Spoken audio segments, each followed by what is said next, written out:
Welcome to Irish Football Weekly, where we talk Irish football at Notre Dame. My name is Josh Benjamin. I will be one of your co-hosts here on The Grueling Truth, but also host of The Real Deal. My other host doesn't really need an introduction, but I'm going to do it anyway. Tony Hunter, a former tight end for the Irish from 1979 to 1982, also drafted in the first round by the Buffalo Bills. Tony, how's it going? Oh, it's going well, Josh. It's going well. I tell you what, it's been a busy last few days, though, that's for sure. Gotta love those busy days, right? So it's been exciting. It's been exciting, though. A lot of changes. Big change at the defensive coordinator position. I'm sure we'll talk about that.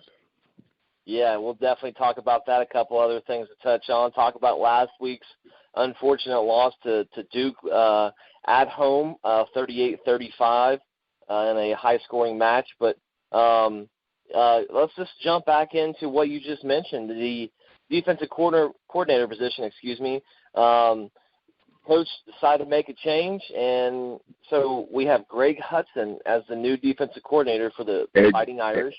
Exactly. And, you know, Greg is we went to the same alma mater, Moeller High School. Greg went to Moeller. He went a few years behind me now. I think Greg came out of about 86. I was actually playing for the Bills during this time, but I had heard of Greg, and everything that I hear about him, I'm hearing great things about him. I've been talking with him through text a little bit, and he's excited, really excited about the opportunity, and he's looking forward to the challenge, and a challenge it will be. That is for sure. And so, like you said, he is a Moeller High School grad out of Cincinnati, Ohio. And little ironic story, Tony, I didn't get a chance to tell you this. A couple weeks ago, I was actually playing softball, which I normally do, slow pitch softball, and on a weeknight playing with my head coach for my softball team, and he had a couple guys come, and it was actually Greg Hudson's brother that played with us, and didn't even know who the guy was. I was like, oh, cool, a Notre Dame coach. Didn't know who it was really, and so now he's a defensive coordinator. So we got some. Wow, yeah. There. So good connection. What's that, Tony? Yeah, it was kind of a surprise move, Josh, because just from my experience, once the season gets started and everybody's in place, very seldom do you see a Notre Dame team make such a drastic move in season like that. But I tell you what, we were having so much trouble defensively. We just couldn't stop anybody.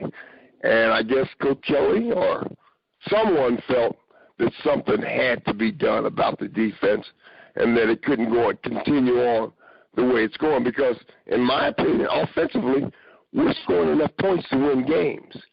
But defensively, we just couldn't stop anybody. And we're letting a lot of games, we're letting games get away that shouldn't be. Yeah, I couldn't agree any more than what you just said. So kind of a short background of Greg and what he's done at Notre Dame. He was I looked it up and tried to figure out what this meant. So Tony kind of helped me out here. He was a defensive coach analyst on the sideline. So is that just a position coach or a guy that maybe isn't assigned to a position that just helps out the coordinator? What is that exactly? Yeah, I think Greg has actually been coaching since '91. I think he was a grad assistant initially at Notre Dame in '93. He went on to coach. He had stints at UConn, at University of Cincinnati, at Minnesota, at East Carolina, Florida State, and he also was the defensive coordinator at Purdue. Well, they had a pretty good defense under his leadership, but played linebacker at Notre Dame, and he also played baseball. I didn't know that. He played baseball at Notre Dame. Wow, so he's a very well seasoned veteran when it comes to coaching and his background. Yeah. So Yeah, he has some experience. He's been around. He's been thrown in the fire, so that experience will come in handy for him right now for sure. Well, we wish obviously nothing but good luck to him and to that defensive unit. And there's people out there talking about a couple things. Tony, I'm going to go on a little bit of a spiel here, so jump right in anytime. So sure, there are possible excuses why the defensive coordinator Brian Van Gorder couldn't get it to work, I guess, to simplify it with the defense. I mean, there are multiple, I guess, excuses or reasons. That they were young, which there are some young players on that side of the ball. I agree. That happen. And some other issues, but that involves some coaching when it comes to technique and attitude. I agree 100%. I heard a quote from Coach Kelly just the other day where he was saying, "We've made the change. Greg Hudson's going to be our coordinator now. We're going to simplify things. We're not going to put a whole lot on them. We're going to simplify things." And he kind of went back to, I think, what they were doing under the old defensive coordinator. He said, basically, we can't cover everything. And just from listening to him talk, I got the feeling that too much was being placed on the defense mentally. There was just the packages. They just had way too much to think about. They were overthinking instead of just playing loose. And I think Coach Kelly, the point he was trying to make now is we're going to simplify things, slow it down, let these guys use their athletic talent, get out there and play loose, play fast, play football. And I think that's what's needed right about now because the talent should be there. Yeah, absolutely. With their university in itself, and then obviously the football program, and we've had good recruiting classes. As far as the rank of our recruiting classes under Kelly, have been pretty good, I would think. Yeah, and based on what I've seen. Yeah, and I agree, and they need to do better, and simplifying things is probably the best way to go because, watching the defense, just specifically just watching them drive after drive, it did look like they were playing a step or two behind, and that's probably why that was happening, why they were giving up 38 points to the Duke Blue Devils. And right. And you're not going to beat many people when you give up that many points. And another thing that I noticed, Josh, no matter what team we played, any team we played, they had career days against us offensively. You had running backs going for over 100 yards that had never done it before. Just guys having career days against our defense, regardless of who it was that we were playing. And that's not good. And I think a lot of it had to do with the uncertainty that our defense was playing with, because a lot of times our corners looked out of position and receivers were running right past them. We had the missed tackles, but they just looked a little hesitant to me, and I think I mentioned that a couple of weeks running here, yeah. And to kind of go off what you said there about some of the things, another week where they've almost given the offense for the opponent almost 500 yards. It was 498 this week, and so not to defend the defense by any means, but also Duke had 10 points off turnovers.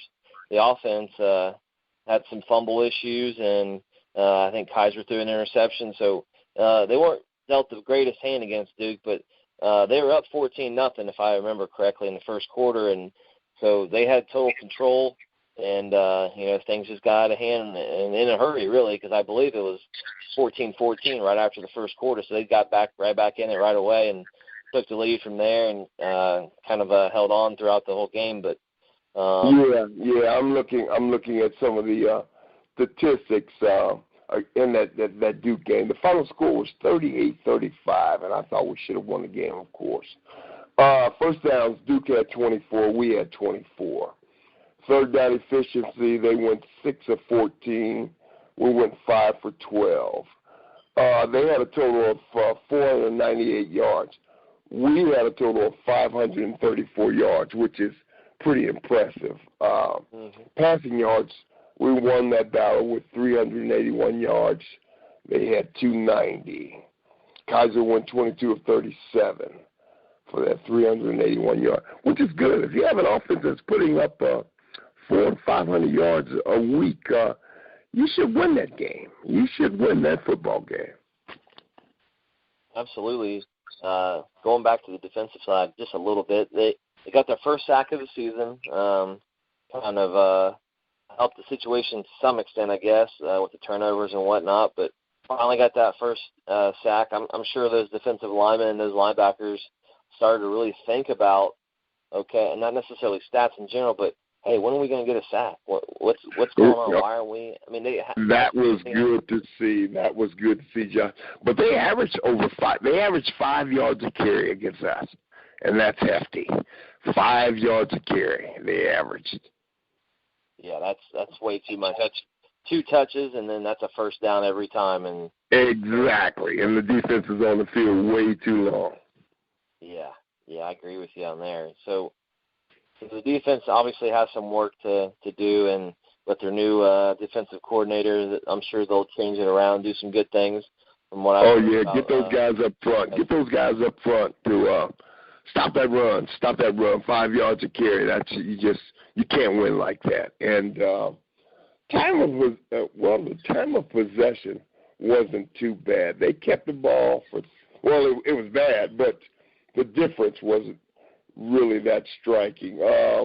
They kept the ball for 30 minutes and 35 seconds, whereas we had it 29 minutes and 25 seconds. So it wasn't that big of a difference.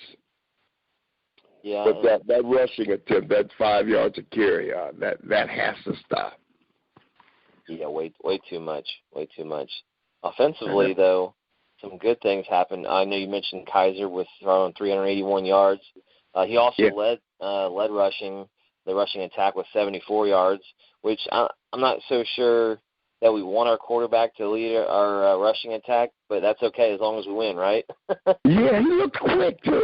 Kaiser's a little quicker than I thought he was. I bet he probably runs the 40-yard dash, 4.5, 4.6, somewhere in there, which is pretty quick for a quarterback.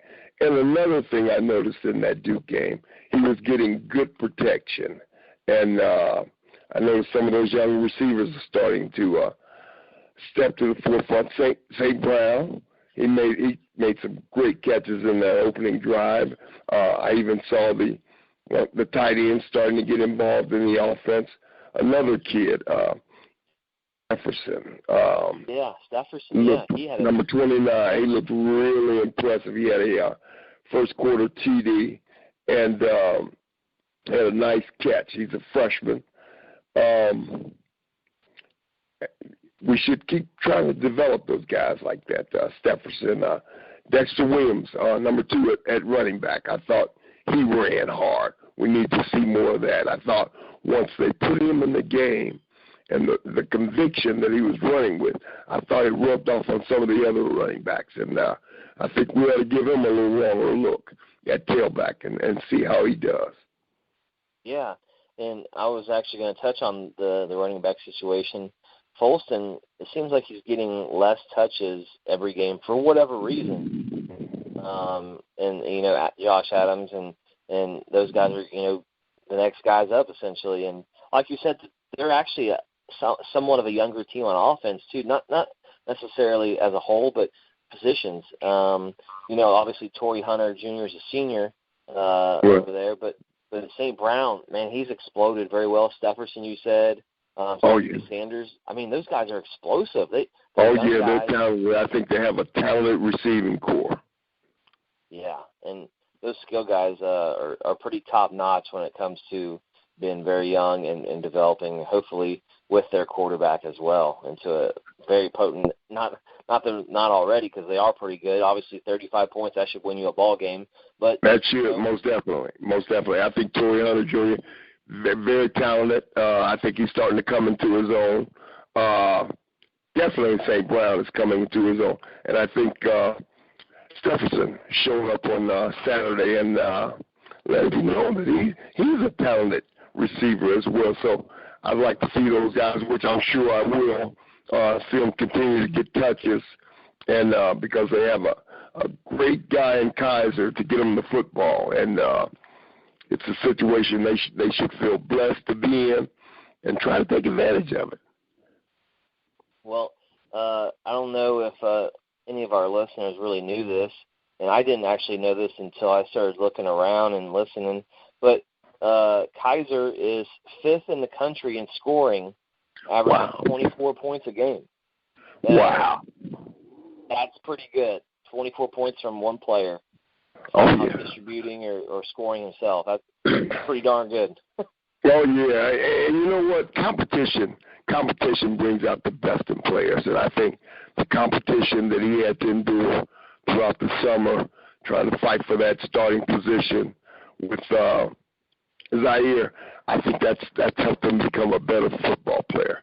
And I think we would have the same situation at tailback if they continue to let number 2, Dexter Williams, run the ball with the type of conviction that he's running with.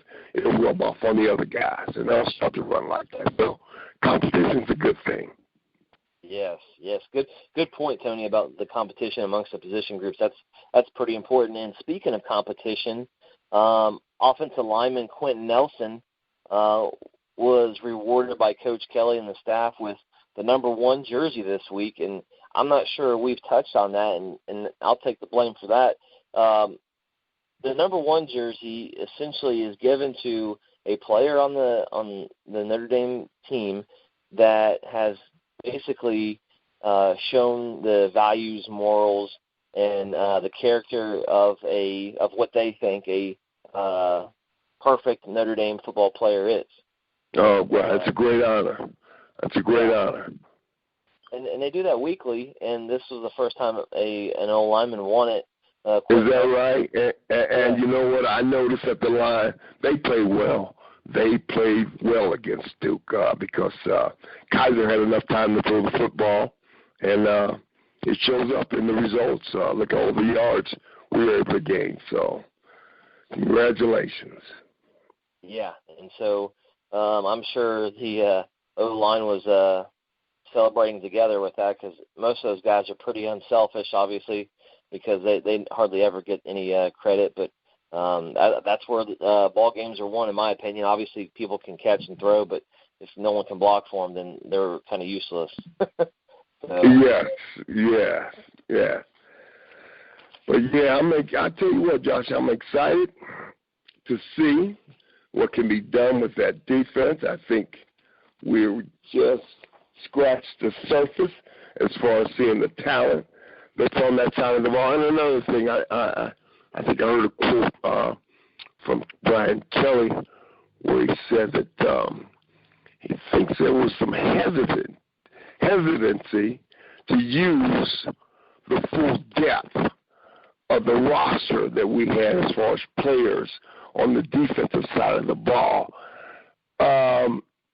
He's not so sure that our former defensive coordinator had confidence in enough of the guys on the defensive side to give them the playing time that maybe they should have been getting. And just some things that I noticed in the press conferences from Coach Kelly. So, maybe Greg will get in there and he'll give some guys a shot to get some playing time. And I tell you what, there may be a lot of guys that have been sitting around and really itching to get out there and play to show what they can do. Well, now it's a great opportunity to do it, so let's get it done. To kind of touch back on a little bit of the defense and kind of the position that they're in with the new coordinator and Coach Greg Hudson, and people were talking out there on Facebook a little bit, talking with us, Tony, about Coach Kelly's job, and essentially he had to do this to save his job, which in my opinion that's 100% true. We'll never know out here in media land, but right, yeah, we'll never know.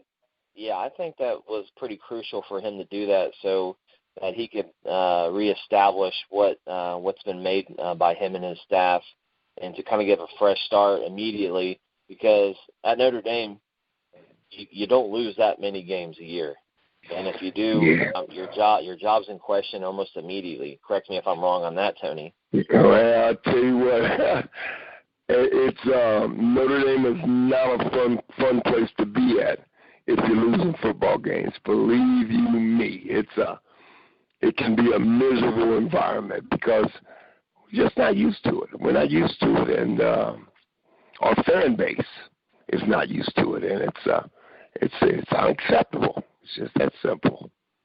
Yep, and that's a good ideology and a good philosophy, because that means people come in competitive, obviously, in all facets, whether it's alumni or coaching staff, fans, whatever. If the demand's high, that's obviously going to push those people that are physically there, the players, coaches, etc., to become better. So that's important. Yeah, a school like Notre Dame, with all that it has to offer, I don't think we've ever had a problem recruiting some of the best talent around the country. I mean, when I was a player there at Notre Dame, I had teammates from California to New York to Boston, Ohio. I mean, I had teammates, great guys from all over the country, which is something I think is a little unique for Notre Dame when you have such a diverse group that comes in each year, the freshman group that comes in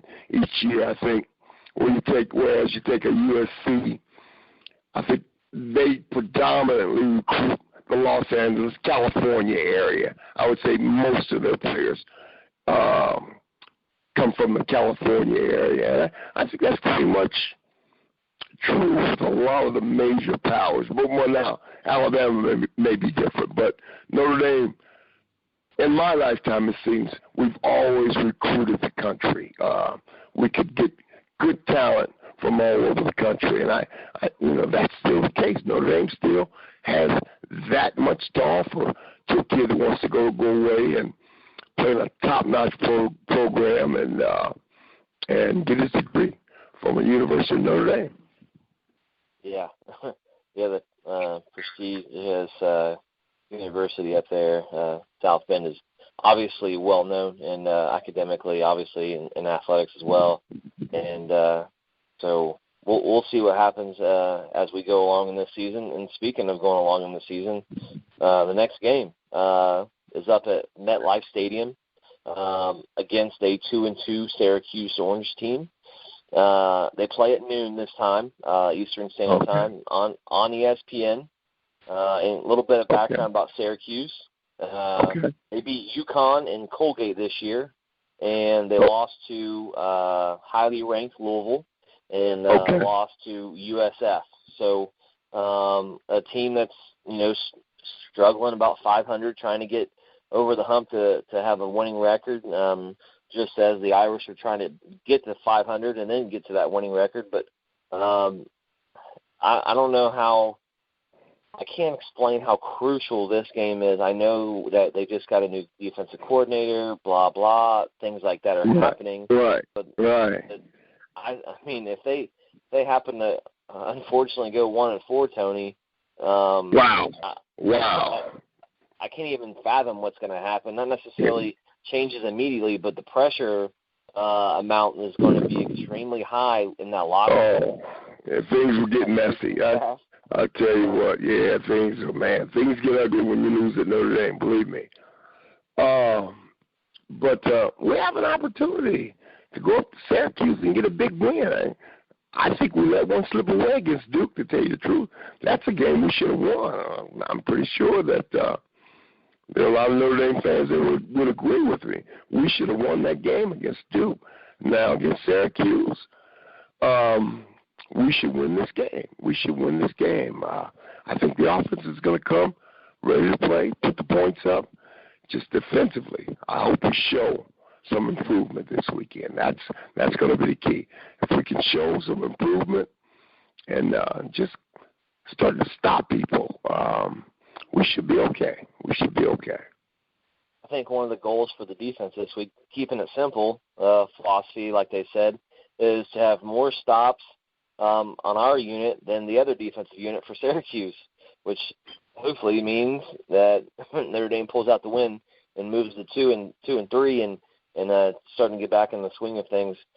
Like if we were to sit down at the beginning of the season, Tony, and I'm pretty sure I can speak for you on this, but we would say that the wins, if we went down the schedule and said win or loss, and I'm pretty sure last week would have said win without a doubt.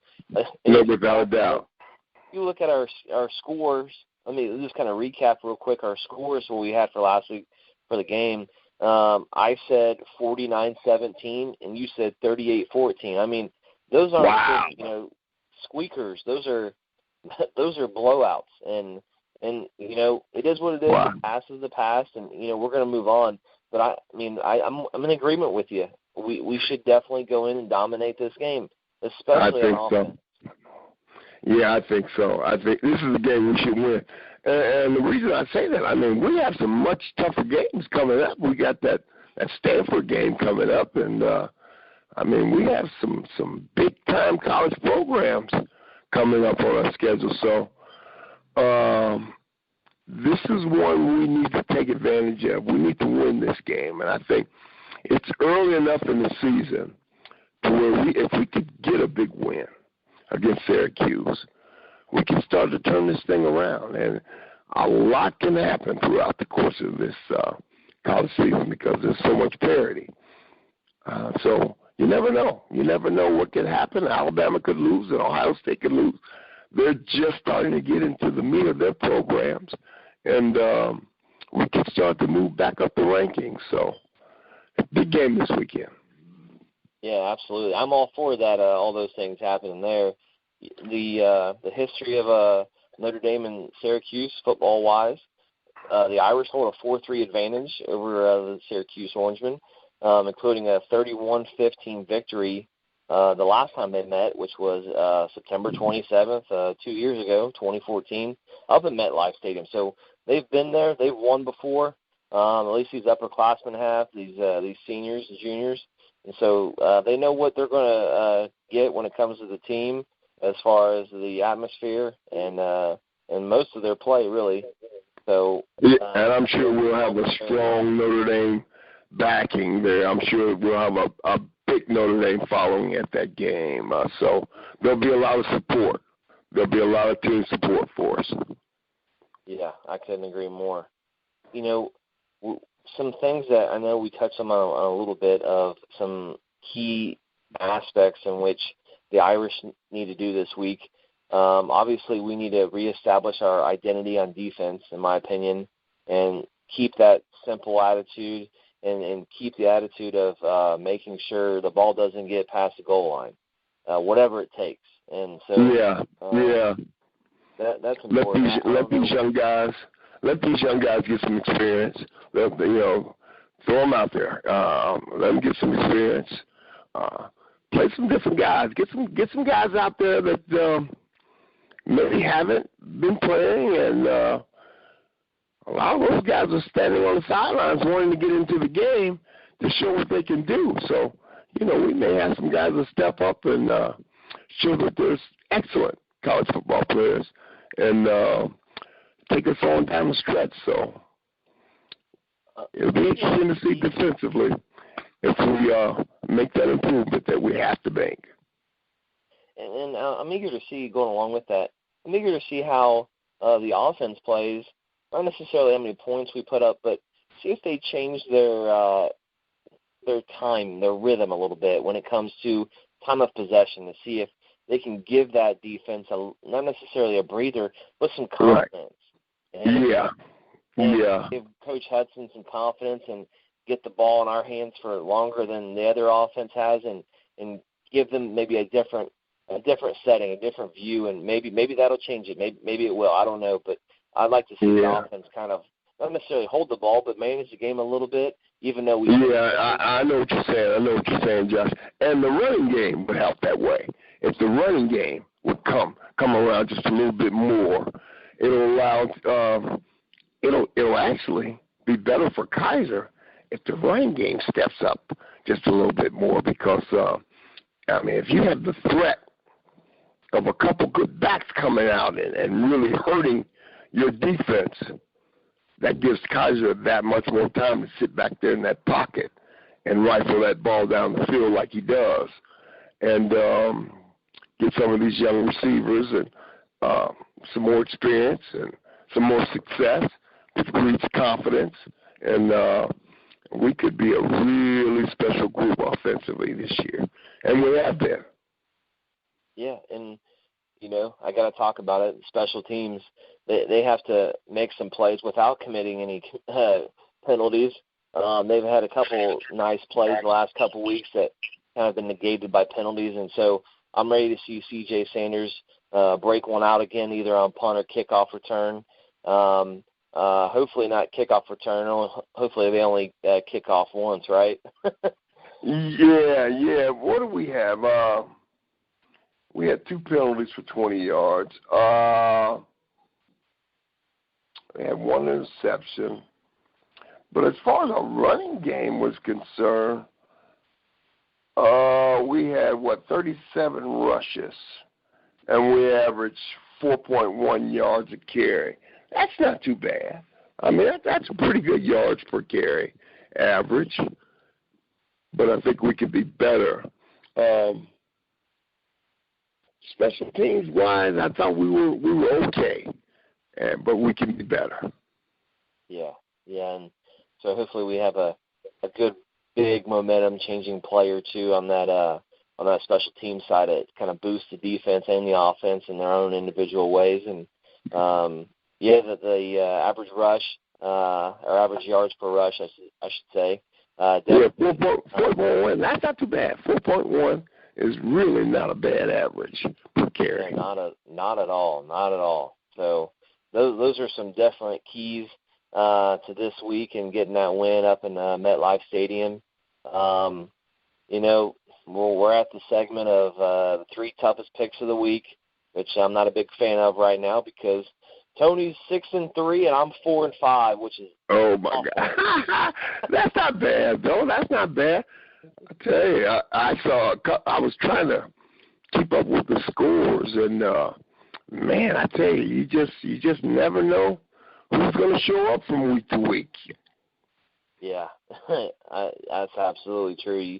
These guys are between 18 and 22, 23 years old, and they have a mind of their own sometimes. And, right. And now Louisville, the biggest surprise to me this year has been Louisville. They've been unbelievable. They have a big game coming up this week, don't they? Yes, they do, and that's one of our toughest picks, and we'll start with that one. Number 3, Louisville at number 5, Clemson. So they're down there, Death Valley, going against the Big Orange, Clemson Tigers. And so, wow. That's a really, really tough game. That's a tough place to play, too. Clemson is a tough place to play. I can remember we played there, and I just remember it being really hot and just jam-packed with that burnt orange that they have down there. And they had some really good players. But Louisville is strong. I've been impressed with Louisville, and even though it's going to be a tough game for them, but I'm going to go with Louisville on that one. All right. Well, I already had my pick locked in. Okay. I can't take Louisville on the road. Okay. I want to real bad because they've shown that they are definitely a national powerhouse. But man, Clemson going down there like you mentioned, playing in that stadium in that atmosphere, man. That's a tough place to play, no doubt about it. Yeah. So we'll see how that game works out. The next game we got is Pac-10, number 7 Stanford at number 10 Washington. So 2 top 10 teams again going up against each other. Stanford on the road against Washington. It's not getting any easier, Josh. Man, let me see. They're going to Washington at UW. Let me see. Stanford. I'm gonna go with Stanford. Okay. I'm gonna go with Stanford. Any reason? They know they have Notre Dame coming up, and they know they need to get this win. Good point. Good point. Well said, Tony. Well said. I have Stanford as well. I love the coach there. I follow him on Twitter. Coach Shaw is pretty awesome, and I've actually got to watch a couple things on TV about their program and what he does, and obviously they are very prestigious for their academics, but, I mean, to be able to do that, just like Notre Dame, to have that kind of academic setting and be able to pull athletes like that, that's really not known around the country for that, for whatever reason, but they're able to do it. And right. Oh, yeah, it's impressive. I agree. It's impressive. No doubt about it. And those guys are going up against a Washington team that's coached by the former Boise State coach. So, I haven't heard too much about Washington because we're about 3 or 4 time zones away, so I couldn't tell you anything about them. But, I know the program at Stanford's top-notch, so that's why I'm going with Stanford. It's going to be a good game, and they're going to be pumped up about it because it's, like you said, it's a Pac-10 game. Washington's at home, and I'm sure they'd like to beat their interleague rivals. So, it's going to be a great game. But I just have to, I have a sneaking suspicion that Stanford is just that strong this year, and they'll pull it out. But we'll see. We'll see. Well, the last game, which you've already chosen 2 teams on the road, by the way, we have number 8 Wisconsin on the road against number 4 Michigan. I'm not necessarily surprised about Michigan being number 4, but they kind of stuck up there. And Coach Harbaugh is a great coach. He's done a lot of great things with Stanford, obviously San Diego State, and obviously the 49ers. And so he's got a Michigan team in the top 5 at home against Wisconsin. Who you got, Tony? You taking the road team? You know what? Didn't Wisconsin just go in and beat Michigan State? They went in there and dominated that game. I watched some of that game, and they dominated. All right. That made me have to reflect back on our game against Michigan State. If Wisconsin can go into their place and just manhandle them the way they did, well, that means that they weren't that good a team to be able to come to Notre Dame and beat us. So now they're going into Michigan. They're going into Ann Arbor against Michigan. Harbaugh is loaded up there. He's a great recruiter, man. I saw him help his dad down at, I think it was Western Kentucky. And Western Kentucky had always been a pretty good program. But once the Harbaughs got down there and started helping Dad recruit, all of a sudden they had some talent on that campus and speed and athletes everywhere. I think Harbaugh's probably done that up at Michigan too. So I'm going to go with Michigan on that one. Okay. Kind of a side story. You mentioned his dad being at Western Kentucky. My alma mater, Franklin College in Franklin, Indiana, Division III school where I played and obviously got my degree from. And they had Jim Harbaugh's dad come and speak. And I was in the front row, and I started to write some notes and started thinking about some other things as I was writing it. And he was saying something, and then I look up, and he was asking me a question on what he just said. And I had no idea what to say. So I just sat there and took it, and he made fun of me, and the whole crowd laughed. And, that is I funny. laughed too. I couldn't do anything about it. He got me.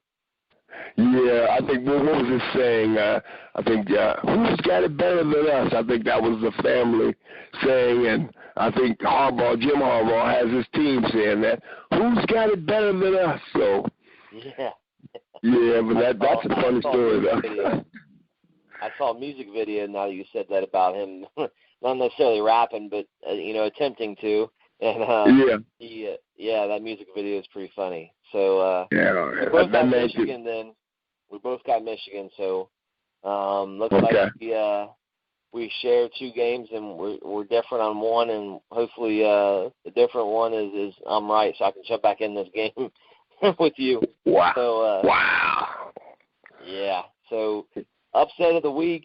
I looked around, picked a game that I thought was Upsetville, which last week I believe I had Auburn LSU, which double check my notes. I did, and Auburn pulled it out and won. So good for them, and good for the competition amongst the SEC. But this week's a Big Ten game.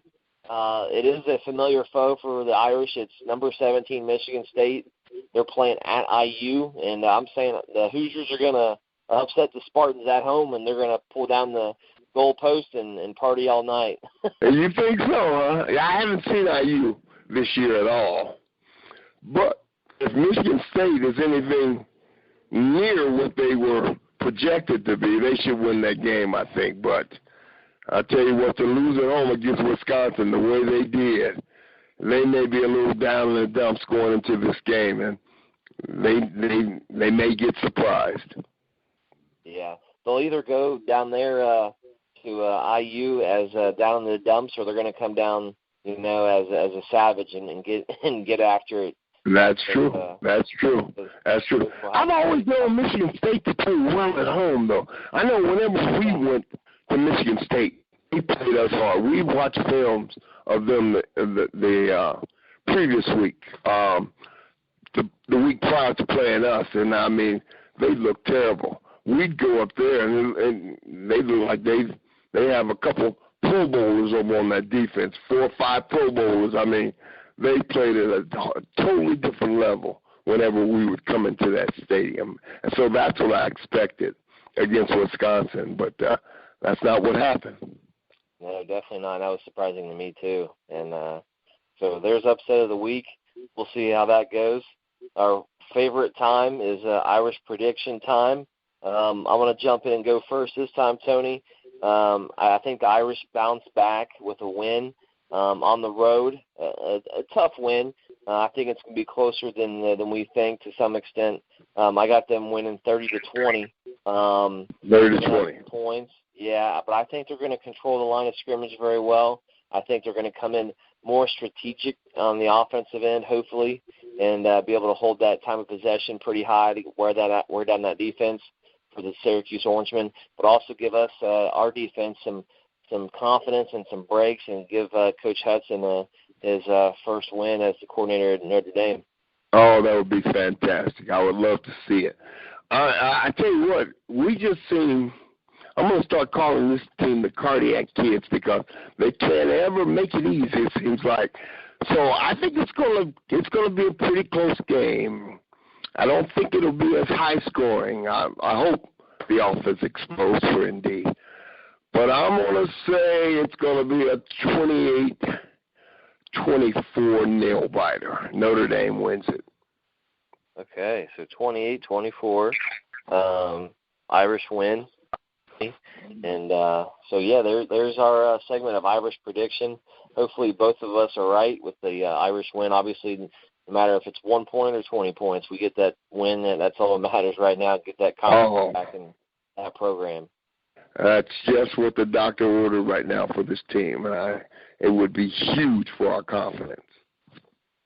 So we have some fun facts for this finish here before we wrap up our show.